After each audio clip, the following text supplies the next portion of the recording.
বন্ধুরা, এই অসহায় হোমলেস ছেলেটি সে রেল লাইনের পাশেই মাটিতে শুয়েছিল। তখনই একজন ফটোগ্রাফার গিয়ে তাকে ডাক দেয় এবং বলে, আমি কি তোমার ছবি তুলতে পারি?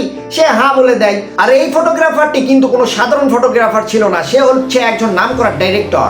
সে এই রেল স্টেশনে কিন্তু ফটোশুট করার জন্য এসেছিল এবং সেখানে তার যে মডেল ছিল সে না আসার কারণে সে আলী নামের এই হোমলেস ছেলেটিকে দেখতে পায়। তো সে আলীর ফটো তোলার জন্য তাকে যখন ড্রেসগুলো পরিয়ে দেয় এবং জুতা পরিয়ে দেয়, তখন এগুলো তার শরীরে পারফেক্ট ভাবে ম্যাচ করেছিল। একবার বলে দেওয়া মাত্র কিন্তু সে অস্থির সুন্দরভাবে পোজগুলো দিচ্ছিল, মানে একজন প্রফেশনাল ফটোগ্রাফিক মডেলের মতোই সে পোজ দিচ্ছিল।